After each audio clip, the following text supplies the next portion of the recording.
Today is a big day because there is new content in old school RuneScape. Now, of course, the most important thing is the new Delve boss called Doom of Mokka. But as you guys know, I'm not the best PvRmer, so I'm just gonna cover the other bits that got added to RuneScape today. And well, we start off with this new Fletching activity. Now, it is located in Varlamore, of course.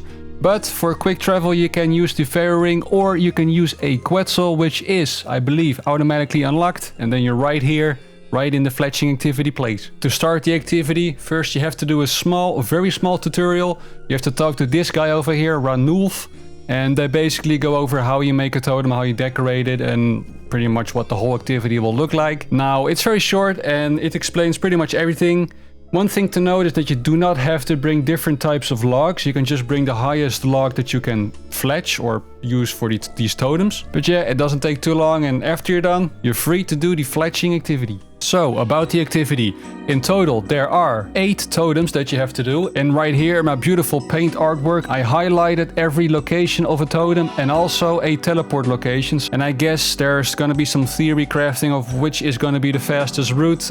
For me, it was starting at the Theyre ring and then working my way sort of in a clockwise rotation. But to be honest, I didn't find the best way of doing this, and later on I will explain why. But yeah, for now, here are the trees and here are the teleport locations. But how do I make a totem, do I hear you ask? And actually it's quite simple. You just go to this totem building site, you place the totem, it costs 1 log, and then you get an interface that shows different animals, and the animals that you have to select are around the totem. So for example, bird, snake and jaguar, you make them. Totem is done. And after that you have to decorate the totem with fletching materials. So I believe that can be anything from bows to shields. Now, if you have a high fletching level, you can make the new redwood staves, and they give the most experience, and they only take up 1 log per decoration, and you need 4. So per totem you will need 5 logs, and well, that's about it. And after it's built, you have to wait for an end to come. But 1 totem lasts for 5 minutes in total. And that's because 1 totem lasts for 7 ant visits. And it takes 5 minutes for all those 7 ants to visit that 1 totem. And yeah, that's pretty much the gameplay loop. You plant totems and after 5 minutes,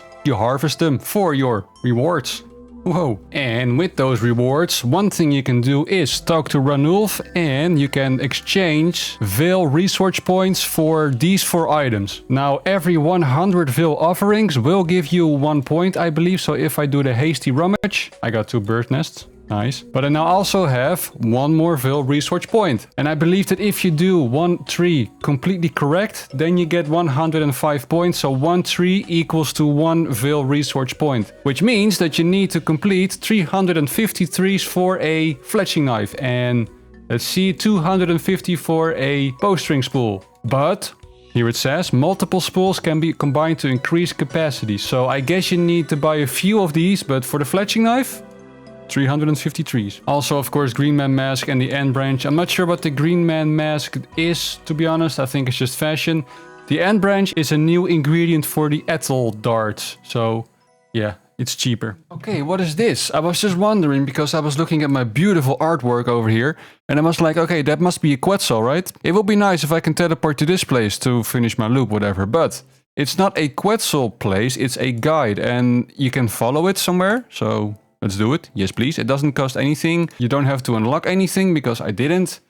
And now we are here, over the mountains. I guess closer to... Oh, okay. So it's just to get into the area. Right. Okay. Yeah, that makes sense because I just teleported to this area to the Theyre ring. But what if you have not unlocked Theyre rings yet? So this is for newer players to get into the area. That's also why it's free and you didn't have to unlock anything. It makes perfect sense. But that does mean that it is sort of a teleport to get to this tree if you don't have the amulet. Because then you can teleport to this Quetzal, go to the dude, be teleported instantly, and boom, you're back in your cycle. Okay, interesting. Also, the maximum amount of totems you can make in one inventory is, as far as I know, is 5. So it doesn't matter that I have 3 inventory spots taken because, yeah, you can only make 5. Like 6 times 5 is 30. You don't have 30 inventory spots, right? Huh. But yeah, overall, I think it's a very cozy and chill training method. I'm not sure how click intensive it will be, but According to the XP rates, it's very fast, so it will probably be quite click intensive. And if I compare it to like normal fletching, right? It is a lot more clicking, that's for sure, a lot more clicking. But yeah, the XP rates are nice, like I said, so it might be worth it. But let's now open all the Veil offerings. I got 4.2k, which is in total 42 points, so... yeah, for a knife you need like 350 or something, and for a bowstring spool 250, I don't know. I'm not gonna finish it for now, I'm just gonna open these and see what I get. Hey, a bale of flax, that's interesting. Wow, you get yew roots, magic roots and ant branches. Oh, you get so much, oh, you get so much, oh, you get a lot of goodies from here. I'm gonna pop it in the Grand Exchange straight away, I don't want it to fill up my bank. Can I sell these? Oh, they're worth nothing. What do you do with roots? Yeah, I guess you can make potions from it and also crossbow string, so yeah, I honestly don't know. I'm gonna drop the yew ones and the willow ones. The magic ones I will sell because why not? Are these tradable? They are tradable. And branches. Let's see how much they sell for. Yeah, pretty much what the price says it's sold for. What is a bale of flax? I probably cannot sell them. I can sell them. Oh yeah, right. This is a source for flax for Iron Man, right? Okay, let's open one. Yeah, I mean, what did I expect? Flax? Yeah, okay, well, I guess there it is. I got dirty arrow tips. You can clean them. How can you clean them? Oh, whoa, that's way better than I thought. Holy shit. Even dragon arrow tips. Ooh, they're worth something, right? Yeah, 40k. Yes, 40k. So, I guess overall, is it worth it? Probably. But I personally would only do it until I have the items like the fletching knife and the bowstring spool. And then just leave it, you know, because fletching is so AFK and they made it even more AFK. Or at least a part of it is more AFK because now you can, instead of 14 bows, you can now have 27 bows. When you string them, right? And the XP rate for that is just way too high not to do it, right? It's just chilling. You're even making money, but maybe that will change now with these updates. But no, they're tight behind high alch prices anyway. So nah, I think it's best to just get the items and then continue training fletching in a normal way. But hey, that's just my opinion. But it's a cozy and nice activity. Well done. I like it. But there are more goodies. The fletching activity was not the only new content added to the game besides the new Delve boss. No, there's also a new big crab where you can AFK. Hey, and there it is, the Gemstone crab. That's nice. I think if you crawl through a cave, like passage to the Gemstone crab, it means that you will automatically go to the place where it's currently at. At least that's my understanding as of right now. And as far as we know now, these are the combat stats, so yeah, just nothing, right? It won't do any damage, there's no elemental weakness, so yeah, you don't have to bring any elemental spells, but now the question is, how long can you AFK? Because that's the purpose of this thing right here, right? The purpose of you is to AFK, and if you cannot AFK nicely enough, then why do we have you, Mr. Gemstone Crab? But no, I think the AFKness will be nice, and you know, it is good that you don't have to world hop and look for a crab spot. It's just a bit of annoying, people crash you. It's not a nice experience, you know. It's also filled with bots sometimes, but this is like a proper MMO experience, right? Like you're actually doing something with other players. Oh, and he dug. Okay, so you click on the cave, and you go automatically. Hey, but where is it now then? Ooh, okay, so people have to mine it. Okay, that didn't take long at all. Right, but now I'm wondering, how long can you AFK for? Right, I just gave it like 10 seconds extra, so here's the AFK timer, right? We are already at 30 seconds and we only killed like 6% health. So I think this is a good AFK time, yes. But coming back to being with players and why this is such a nice activity. Yeah, you are playing an MMO and this gives the MMO experience to me. Even though you're not talking like I said, but it's just like people come together and actually do something. And look, people are talking, so the goal has been achieved. And if you look at my XP tracker right now, and yes, I'm using Super Combat and I am in this gear. Nothing fancy going on right here. It's just a max cheese caper gear. Yep. And I'm getting 94k, so somewhere between 90 and 100k combat experience an hour, which is not bad. I mean, it's AFK, it's AFK to the fullest. So yeah, I think this will be a very, very popular trading spot. But now let's see how long we can AFK for. It's already at 2 minutes. Right, something went wrong with the timer and the recording. Don't ask me what happened, but yes, it is almost exactly 10 minutes of AFKing and hey, I got the top 15. So what do we get? 2 gems, 3 gems, 3 whole gems. I mean, I already saw this in the notes of the update, but yeah, you don't get many gems. I don't know even why they added it. Like, what is the purpose of this? But yeah, the AFK time is exactly 10 minutes, like it should be, because that's the AFK time you get at sand crabs, and also the time that you stop auto attacking. Although I think it's 20 minutes and then you start idling, so they could have maybe made it 20 minutes, but I mean, 10 minutes is the same as the aggression timer, so I think it's a very good and healthy level. And I think overall this is a very, very nice update, especially with all the new players coming in from WoW and stuff. Like, you see them AFKing at sand crabs, which is fine, of course. We all did it for all these years, especially on new accounts. And just imagine if you open a RuneScape stream and you see someone AFKing at sand crabs. And then compare that to AFKing this gemstone crab. Which looks more fun to you? I know the answer, and that is the gemstone crab. Is like miles better than looking at stupid sand crabs all day.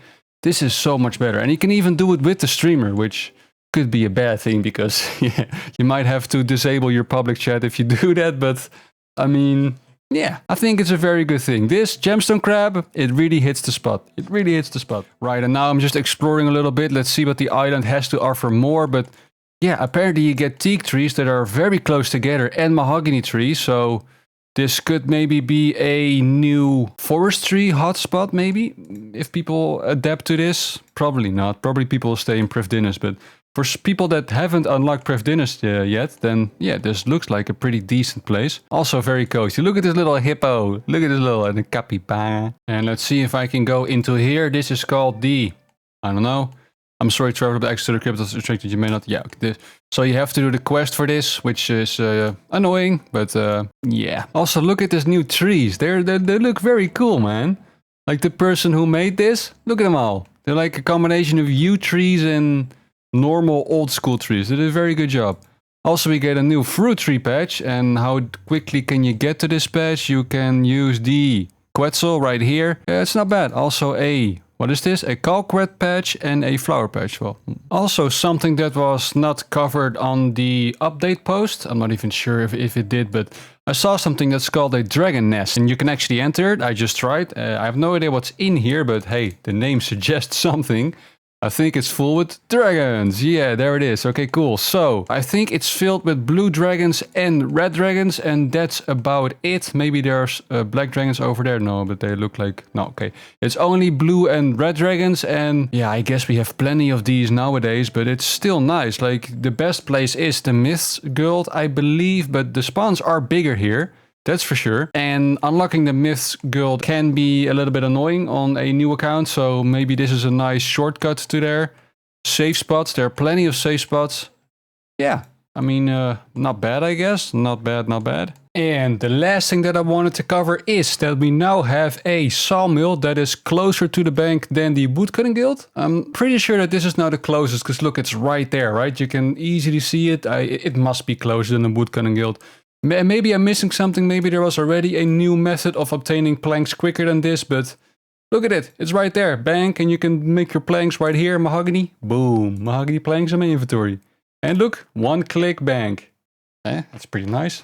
What do you reckon? But yeah, for today, that's it about Varlamore. I think I covered all the stuff that I wanted to cover. Now, some of you might wonder, where are the Iron Man videos? Why are you on your main? And to be completely honest, I stopped playing with Iron Man, but there are still a few videos coming out of the Iron Man. Like, I wasn't caught up completely with the videos, and they're nice videos. There's stuff is happening in the videos. Yes. But to be honest, I'm not the happiest that I abandoned the Iron Man, but yeah, it was just time for something else. I just really wanted to feel a bit more freedom on my account. I just wanted to do whatever I wanted to do, and the Iron Man was a bit restrictive with that. But the love for the Iron Man mode is still there, so just give it a few months and I'll be back on my Iron Man. At least that's what I'm expecting. But until then, it's gonna be main content. I hope you guys don't hate me too much for that. But yeah, anyways, thank you guys for watching, and I hope to see you in the next video.